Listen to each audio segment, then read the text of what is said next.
Para completar, Balbuena pode pintar no Vasco, as últimas do mercado e muito mais. Fala aí pessoal, sou Jorge Nicola, bem-vindos a mais um vídeo do canal. Sempre bom ter vocês por aqui, sem perder tempo, só pedir para deixar like, se inscrever no canal e ativar as notificações. Hora de falar sobre reforços do Vasco da Gama. Separei os atletas mais caros, comprados na gestão Pedrinho, para que a gente possa avaliar o desempenho de cada um deles. Dá para dizer que o mais caro é aquele que até agora tem entregado mais. Nuno Moreira, atacante português recentemente adquirido, virou titular absoluto e um dos xodós da torcida, aquisição de 20 milhões de reais.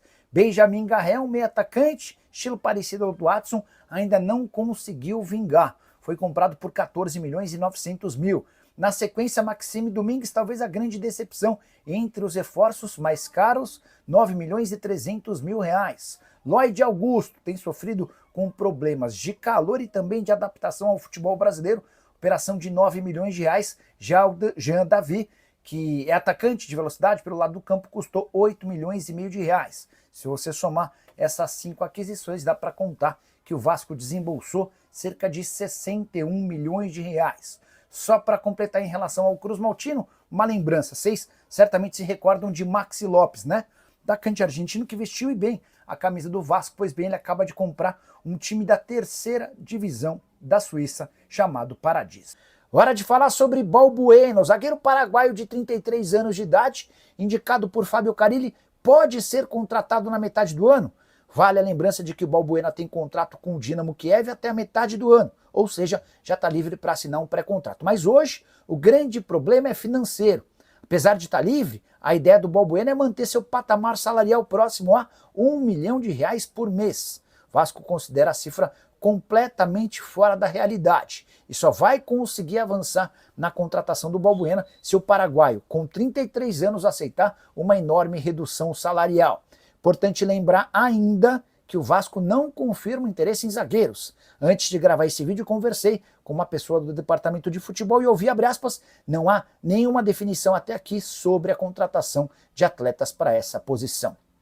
Balbuena, que foi indicado pelo Fábio Carille, ambos trabalharam juntos nos tempos de Corinthians, desde que foi contratado pelo Dinamo de Kiev, da Ucrânia, na temporada passada. O Balbuena é titular, com 53 jogos, 4 gols e mais 4 assistências. Não está descartada a permanência dele por lá. Vinícius Pinto Nicola, sobre o Vasco, tem novidades. A SAF estagnou. Cara, a chance da venda da SAF hoje, ela é muito... Não é a chance da venda da SAF pequena, não. Hoje não há nada próximo de garantir a venda da SAF. Não tem nenhuma negociação em andamento próxima de ser concluída, tá? Isso eu ouvi coisa de um mês atrás, isso foi validado anteontem. Eu perguntei aí, segue na mesma? Vocês não têm proposta? Não, não temos proposta. A gente tem conversa com 10 players diferentes, mas conversa é muito diferente de uma negociação. Conversa tem um investidor árabe que quer entender as condições. Aí o Vasco vai e apresenta todas as diligências. Essa é a realidade, essas são as dívidas, essa situação com a 77. Ah, tá bom, então eu vou estudar aqui e procuro vocês. E depois desse movimento nunca houve uma proposta oficial de qualquer um desses 10 players que conversaram com o Vasco, tá? Foram 10 diferentes. Alguns, inclusive já se retiraram. Que alegria encontrar você aqui nesta sexta-feira, antevéspera de jogo do Vasco da Gama. Domingo tem jogo lá em Uberlândia, mais de 10 mil ingressos vendidos para Cruzeiro e Vasco. E eu peço o seu like. É a mãozinha que está aqui embaixo, gente, é muito importante. Passou no vídeo, deu aquela moral, deixa o like, se inscreve no canal se você é novo e compartilha para que esse conteúdo chegue em muitos vascaínos. Porque eu vou trazer você para um debate hoje. Um debate de ideias, para que a gente possa tentar entender o que acontece no dia a dia do Vasco da Gama. Porque eu, navegando ali pelos grupos do WhatsApp, fico olhando os comentários, ouço os áudios e faço o meu filtro para poder entender no termômetro do torcedor o que você está pensando. Então vamos juntos? Conto com a sua participação e com a sua opinião. No vídeo de ontem, no nosso café, eu perguntei a você quem é o culpado Porque os jogadores estão fechados com o técnico Fábio Carille, entendem que eles não estão rendendo o esperado, estão se cobrando, a diretoria da mesma forma, o Carille tem que entregar mais, mas tem o culpado?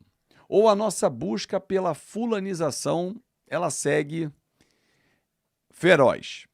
Essa é uma discussão, mas eu quero ampliar, porque alguns movimentos fora das quatro linhas, alguns movimentos políticos, alguns tentam aparecer politicamente. E, aliás, não vou nem dizer que eles nasceram na política do Vasco, mas eles estão mortos na política do Vasco, alguns personagens. Mas mesmo assim, estes personagens resolvem aparecer e fazer das suas declarações algo fantástico. Eu recebi um corte da entrevista ao meu amigo Benjamin Bach, grande abraço ao o Benjamin Múcio, né? Do Euriquinho, né? Ex-vice-presidente de futebol do Vasco da Gama, fazendo algumas denúncias, segundo ele, mas ele não contou ou não olhou para o próprio rabo, né? Com todo o direito e com razão em algumas partes, né? Contestando contratações da atual gestão. O Lloyd é uma contratação questionável, o Emerson Augusto da mesma forma, o Jean David também. O Maxime, os valores praticados podem ser questionados, mas é engraçado o cara aparecer como o sabichão do futebol se quando o presente de Natal foi o escudeiro na gestão dele. Aí acabou, pronto, esquece, perdeu toda a credibilidade ou moral para falar. Bom, vida que segue, mas eu vou muito além disso, porque alguns personagens gostam de aparecer e principalmente quando o momento está de dúvida, o torcedor da vida, né? Então assim, mas será que é a hora de você só atacar a pedra? Porque uma coisa engraçada, e nessa entrevista ele cita que um empresário que trouxe o Marcelo Santana tentou fazer uma SAF, né, em Portugal, foi quem trouxe o Lloyd. E aí num dos grupos que eu tenho, inclusive é de membros aqui do canal, que aliás eu convido você a participar do nosso clube de membros. Vamos juntar forças aí, reunir muitos vascaínos, participar, que ajuda demais o canal. Num dos grupos nossos de WhatsApp, começaram a circular a notícia de que o Leandrinho, né, lembra o lateral esquerdo, vai ficar na Arábia. E antes dessa notícia, os questionamentos. Mas pô, o mesmo empresário trouxe o Lloyd, trouxe o Marcelo Santana, que absurdo, parará, perará. Aí eu levantei o dedo e falei assim, vocês sabiam que o Leandrinho está sendo negociado pelo mesmo grupo de empresários? Então, se ele enfia despesa, ele bota a receita. Cara, é só para que a gente possa entender como é o mundo do futebol. O puritanismo de quem está do lado de fora, ou a pregação de alguns, ela não bate com a realidade. Todo jogador tem um empresário. E todo empresário tem um interesse no seu cliente. Ele está andando para o clube de futebol. É óbvio que ele quer colocar na melhor vitrine, no melhor posicionamento. Só que hoje o Vasco não consegue alcançar as maiores prateleiras ainda. O planejamento, isso já foi dito várias vezes pelo presidente do clube e também pelo Fábio Carille, pode ser que leve 3 anos para começar a bater campeão ou brigar lá em cima sempre. Pode ser. Agora, uma coisa não tem nada a ver com outra. Uma coisa tem pouco dinheiro, então o time vai ser limitado. A outra coisa tem pouco dinheiro, eu gasto mal, que é o que o Vasco tem feito. Algumas contratações são terríveis realmente e atrapalham, porque aí o técnico olha para o banco e elas estão ali. Aliás, o Lloyd já voltou a treinar, não tem nada de negociação, começaram a dizer, vai ser negociado, já tem nada. Ele estava com uma dor, não mostrou essa dor ao departamento médico, não contou aos médicos, treinou e aí agravou a dor. Por isso saiu do jogo e nem ficou no banco de reservas contra o Lanús, por exemplo. Mas não vai ser negociado não, tá? Agora, tecnicamente, para mim, ele é limitado. Ele tem limitações técnicas, como o Jean David também apresenta limitações, e acho que para o Vasco, para a necessidade do Vasco, os dois não se encaixam. Com certeza em outros clubes sim, mas no Vasco não. Mas vamos olhar o que temos hoje. O elenco do Vasco é ruim? Não é ruim. esquece a raiva. Olhe sem o coração, com a razão, com a racionalidade. O elenco não é ruim. O treinador é ruim? Também ruim ele não é. Deu liga? Não. Há padrão de jogo? Não. Há variação de jogo? Não. Dá para mudar? Sim. Depende de quem? Dos jogadores, do treinador, da diretoria, de cada vez dar mais respaldo.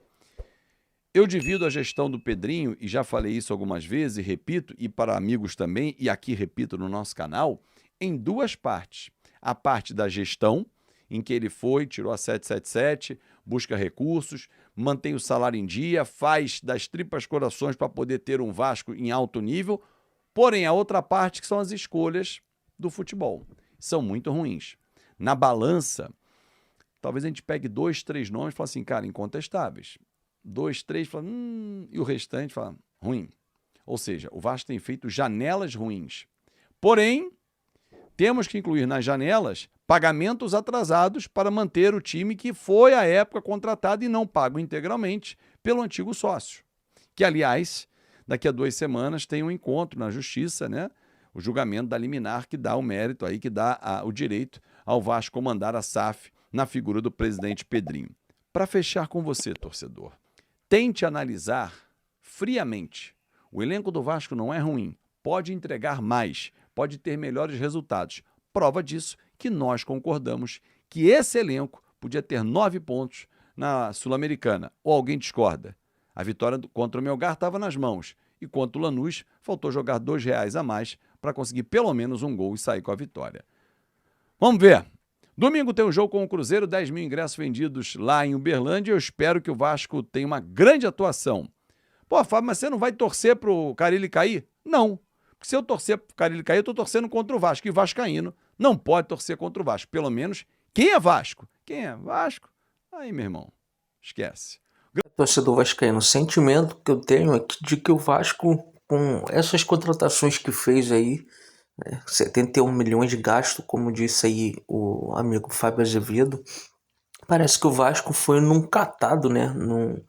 Achou ali num catadão, numa promoção, né? Um saldão, e contratou só as peças que não são importantes, que não conseguem resolver o problema do clube. O Vasco deu uma sorte aí, o único, né, que conseguiu vingar é o Nuno Moreira, o que tem jogado mais futebol até então, né? O Garré ainda não mostrou que veio, né? Uma expectativa muito frustrante. O Lloyd Augusto é uma contratação muito questionável pelo valor que foi pago, né, pelo jogador. É um valor muito alto e um futebol muito aquém. O jogador nunca tinha feito nada por fora para poder dizer esse valor aí que ele foi contratado. Então muitas questões a serem resolvidas no Vasco, a ter que melhorar para o clube, né, poder crescer. Não adianta fazer contratações por contratar, que era o que eu achava que acontecia na época da 777. O Vasco contratava por contratar, porque os jogadores mesmo à altura para o Vasco da Gama não chegavam, né? Tanto que o Vasco sofreu também com a 777. Quero sua opinião nos comentários, não esquece de deixar like, se inscrever no canal e ativar o sininho de notificações.